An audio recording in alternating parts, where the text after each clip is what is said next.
കഴിഞ്ഞ ചൊവ്വാഴ്ച നേരം പുലർന്നത് കേരളം മുഴുവൻ ഞെട്ടിത്തരിച്ച ഒരു വാർത്തയുമായാണ്. ഒന്ന് ഇരുട്ടി എഴുന്നേറ്റപ്പോഴേക്കും ഒരു ഗ്രാമം മുഴുവൻ ഇല്ലാണ്ടായ ഒരു ഉരുൾപൊട്ടലിന്റെ വാർത്തയുമായി. അതെല്ലാം കേട്ട് വയനാട്ടിലെ ആ ദുരന്ത വാർത്തകൾ കേട്ട് കേരളത്തിന്റെ പല ദിക്കുകളിൽ നിന്നായി അങ്ങോട്ടേക്ക് രക്ഷാപ്രവർത്തകർ എത്തുന്നുണ്ട്. ഇപ്പോഴും അവിടെ പല രീതിയിലുള്ള പ്രവർത്തനങ്ങൾ നടക്കുന്നുണ്ട്. പക്ഷെ എല്ലാം കേട്ട് മരവിച്ചിരിക്കാനും അവിടുത്തെ വാർത്തകൾ ഓരോ സമയവും ഫോണിലും ടി വിയിലുമായി അപ്ഡേറ്റ് ചെയ്തുകൊണ്ടിരിക്കാനേ നമ്മൾ പ്രവാസികൾക്ക് സാധിക്കുന്നുള്ളൂ. എനിക്കൊപ്പം ഇപ്പോഴുള്ളത് 3 വയനാട്ടുകാരാണ്. ഈ ഒരു വാർത്ത ആദ്യം കേട്ടപ്പോൾ എന്തായിരുന്നു അവരുടെ പ്രതികരണമെന്ന് അവരിൽ നിന്ന് തന്നെ നമുക്കറിയാം. എനിക്കൊപ്പമുള്ളത് വയനാട്ടുകാരായ അബ്ദുൽ സലീം, ഷറഫുദ്ദീൻ, ഹിഷാം എന്നിവരാണ്. ആ ഒരു വാർത്ത, വയനാട്ടിലെ ഈ ഒരു ദുരന്തമുണ്ടായ വാർത്ത കേട്ടപ്പോൾ വയനാട്ടുകാരൻ എന്ന നിലയിൽ, അവിടെ ജനിച്ചു വളർന്ന ആൾക്കാരെന്ന നിലയിൽ നിങ്ങൾക്ക് എന്താണ് ആദ്യം തോന്നിയത്? എപ്പോഴാണ് ഈ ഒരു വാർത്ത അറിയുന്നത്? ഞാൻ ഈ ചൂരൽമല പ്രദേശത്തുകാരനാണ്. അവിടെ ജനിച്ചു വളർന്ന് ഞങ്ങളവിടെ സെറ്റിലായിട്ടുള്ള, അഥവാ ഇപ്പോഴും അവിടെ തന്നെയാണ് ഞങ്ങളുടെ പ്രദേശം. ആദ്യം ചോദിക്കട്ടെ, എല്ലാവരും സേഫ് ആണോ? വീട്ടിലെല്ലാവരും സേഫ് അല്ലേ? എല്ലാവരും? അതെ, ഇപ്പോൾ അവരെല്ലാവരും സേഫാണ്. കാരണം അതിൻ്റെ തൊട്ട് തലേ ദിവസം, ഇത് സംഭവിക്കുന്ന അന്ന് രാത്രി, തലേ ദിവസം എന്നല്ല, അന്ന് പുലർച്ചക്കാണ് ശരിക്കും വീട്ടിൽ നിന്ന് ഞങ്ങൾ ആളുകളെ മാറ്റുന്നത്.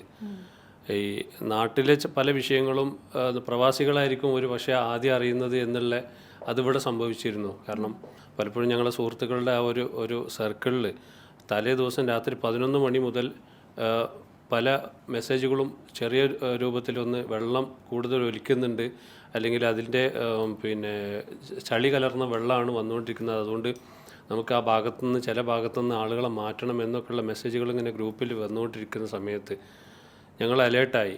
കൂടുതൽ പ്രത്യേകിച്ച് ഞങ്ങളൊക്കെ ഈ അവിടുത്തെ ഒരു ഗ്രൗണ്ട് ലെവലിൽ വർക്ക് ചെയ്യുന്ന പൊതുപ്രവർത്തകരായിട്ട് വളർന്ന ആളുകളാണ്. അപ്പോൾ കൂടുതൽ ഇൻഫർമേഷൻ ഞങ്ങൾക്ക് പെട്ടെന്ന് പാസ് ചെയ്ത് വരാറുണ്ട്. അതിൻ്റെ ഭാഗമായിട്ട് പെട്ടെന്നൊരു മെസ്സേജ് വന്നു, മുണ്ടക്കയിൽ ചെറിയ തോതിലൊരു ഉരുൾപൊട്ട് പോലെ ഒരു സംഭവം നടന്നിട്ടുണ്ട്, അതുകൊണ്ട് നമുക്ക് പെട്ടെന്ന് നമ്മുടെ ടീമിന് അന്ന് സജ്ജമാവണം, എന്തെങ്കിലും ആവശ്യമുണ്ടെങ്കിൽ എമർജൻസി ആയിട്ട് നമുക്ക് പോകാൻ റെഡി ആയിട്ട് നിൽക്കണം. അതുകൊണ്ട് എല്ലാവരും, അഥവാ അവിടെ ചൂരൽമല കാരുണ്യ റെസ്ക്യൂ ടീം എന്ന് പറയുന്ന ഒരു ടീം തന്നെ ഉണ്ട്. അതുപോലെ തന്നെ ഞങ്ങളുടെ കോമണായി വർക്ക് ചെയ്യാൻ വേണ്ടിയിട്ട് എയ്ഡ് ഫൗണ്ടേഷൻ ഇന്ത്യ എന്ന് പറയുന്ന ഒരു NGO ഉണ്ട്. അപ്പോൾ ഇതിൽപ്പെട്ട ആളുകൾക്കാണ് ഈ ഇൻഫർമേഷൻ പെട്ടെന്ന് വരുന്നത്. അതോടുകൂടി തന്നെ എല്ലാവരും അലേർട്ടായി. രാത്രി 11:30 മുതൽ ഓൾമോസ്റ്റ് പിന്നീടുള്ള 3 ദിവസവും ഉറക്കമൊഴിച്ചിട്ടുള്ള ഒരു ഇതിന് ഫോളോ അപ്പ് ചെയ്യുകയാണ്. അപ്പം അന്ന് രാത്രി ഏകദേശം 2 മണി 2:30 ആയ സമയത്ത് ഞാൻ വീട്ടിലേക്ക് വിളിച്ചു പറഞ്ഞു. വീട്ടിലേക്ക് വിളിച്ചിട്ട് അവർ ഫോൺ എടുക്കുന്നില്ലായിരുന്നു, എങ്കിലും അവരുടെ കണക്റ്റ് കിട്ടിയപ്പോൾ അവരടുത്ത് പറഞ്ഞു, ഇങ്ങനെ ഒരു സംഭവം കേൾക്കുന്നുണ്ട്, അതുകൊണ്ട് പെട്ടെന്ന് തന്നെ അവിടുന്ന് മുകളിലുള്ള വീട്ടിലേക്ക് സേഫായിട്ടുള്ള സ്ഥലത്തേക്ക് മാറണം. ഈ അവരായിട്ട് സംസാരിച്ചു കൊണ്ടിരിക്കുന്ന അതേ സമയമാണ് വീട്ടിലുള്ള ആൾക്കാർ പറയുന്നത്, ചൂരൽമല അങ്ങാടിയിൽ നിന്ന് ആളുകൾ ഒച്ചയും ബഹളം ഉണ്ടാക്കുന്നുണ്ട്, അതുകൊണ്ട് ഞങ്ങൾ വേഗം പോകട്ടെ എന്ന് പറഞ്ഞിട്ട് അവർ ഫോൺ കട്ട് ചെയ്ത് അവർ അതേ സമയം ഓടി കയറുകയാണ്. ആ ഒരു കയറി ഒരു 15 മിനിറ്റ് കഴിഞ്ഞപ്പോഴേക്കാണ് ഓൾമോസ്റ്റ് ഈ ഒരു സംഭവങ്ങളൊക്കെ അറിയുന്നത്.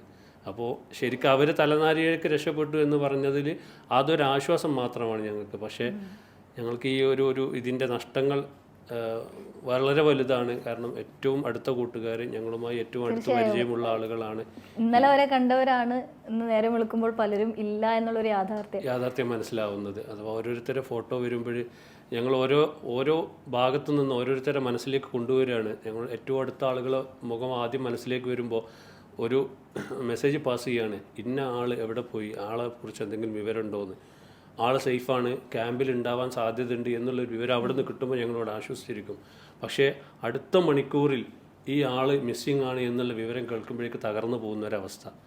അങ്ങനെയാണ് ഇപ്പോഴും നിലവിൽ അതാണ്. കാരണം പലരും ജീവിച്ചിരിപ്പുണ്ട് എന്ന് ഞങ്ങൾ വിശ്വസിക്കുന്ന ആളുകളുടെ ബോഡി ഐഡൻറ്റിഫൈ ചെയ്തു എന്നും, അല്ലെങ്കിൽ അവരെ ഐഡൻറ്റിഫൈ ചെയ്യാനുള്ളത് വെറും ഒരു മോതിരം മാത്രമായിരിക്കും. അത്തരം ഒരവസ്ഥയിലാണുള്ളത്. ഇന്നും ഇന്നലെയൊക്കെ ആയിട്ടുള്ളത് ബോഡി പോലും തിരിച്ചറിയാൻ പറ്റാത്തൊരവസ്ഥയിലാണ് അവിടുത്തെ കാര്യങ്ങൾ നടക്കുന്നത്. ഞാൻ വെള്ളമുണ്ട സ്വദേശിയാണ്. വാസ്തവത്തിൽ താൽക്കാലികമായി ഞാനും എൻ്റെ കുടുംബവും വെള്ളമുണ്ട പ്രദേശത്ത് വല്ലാത്തൊരു ദുരിതമില്ലാത്തത് കൊണ്ട് തന്നെ ഞങ്ങളൊക്കെ സേഫാണ്. എന്നിരുന്നാലും മനസ്സും ശരീരവും മരവിച്ചുകൊണ്ടാണ് ഇവിടെ ഇരിക്കുന്നത്. കാരണം നമുക്കറിയുന്ന, നമ്മുടെ പരിചയമുള്ള ഒത്തിരി പേര് ഇപ്പോഴും എവിടെയാണ്, എന്താണ് എന്നൊരു ഐഡിയ ഇല്ലാതെ ഇരിക്കുകയാണ്. പറയാമെന്ന് പറയുമ്പോൾ മുണ്ടക്കൈ ചൂരൽമല എന്ന പ്രദേശം ഇനി ഇല്ല എന്ന് പറയുമ്പോൾ ഉള്ള ഒരു മാനസികാവസ്ഥ, പ്രത്യേകിച്ചും ഞങ്ങളെ സംബന്ധിച്ചിടത്തോളം വയനാട് എന്ന് പറയുന്നത് ചെറിയൊരു ഏരിയ ആണ്. ഈ വയനാട് ജില്ലയിൽ എവിടെ പോയാലും ആർക്കും ഒരു പരിചയക്കാരുണ്ടാവും. അപ്പോൾ ഈ ഒരു പ്രദേശത്ത് ചൂരൽമലയും മേപ്പാടിയും എന്ന് പറയുന്ന പ്രദേശത്ത് ഇനി അവിടെ ഇല്ല, അങ്ങനെ ഒരു സ്ഥലം ഇല്ല എന്ന് പറയുമ്പോഴുള്ളൊരു മരവിപ്പ്, അതിൽ നിന്ന് ഞങ്ങൾ ഇതുവരെ മോചിതരായിട്ടില്ല. ശരിക്കും പറഞ്ഞാൽ 3-4 ദിവസമായി ഞങ്ങൾ ഇതുമായിട്ട് ബന്ധപ്പെട്ട് ഇങ്ങനെ ഫോളോ അപ്പ് ചെയ്യുന്നു. ഞാൻ നാട്ടിൽ വർക്ക് ചെയ്തുകൊണ്ടിരുന്ന ഒരു മെഡിക്കൽ റെപ്പായിരുന്നു.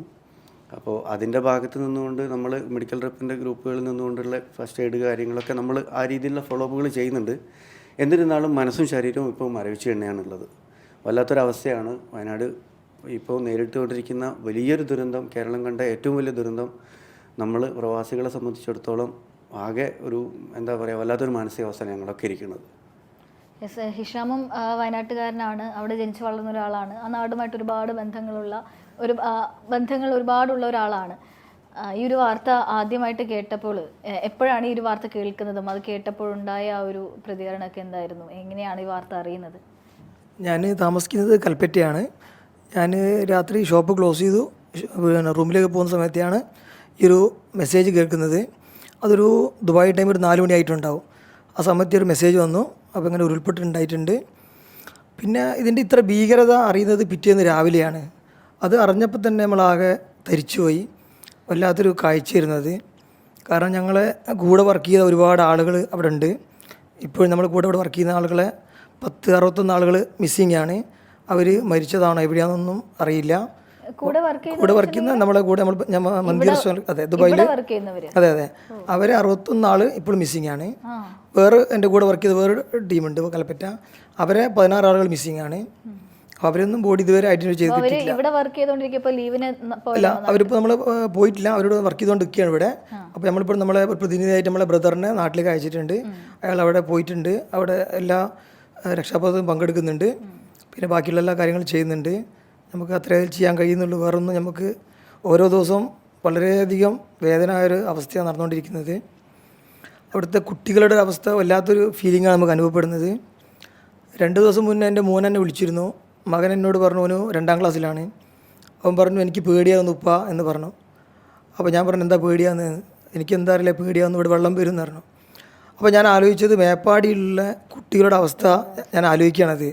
അവരെത്ര ഭീകരമായിരിക്കും അവരുടെ അവസ്ഥ, അത് നമുക്ക് ഒന്ന് ഉൾക്കൊള്ളാൻ കഴിയുന്നില്ല. ഇതൊരു സാധാരണ ഒരു മരണമോ ഒരു അപകടമല്ല, ഒരു വല്ലാത്ത ഒരു അപകടാവസ്ഥയിലാണ് ഉള്ളത്.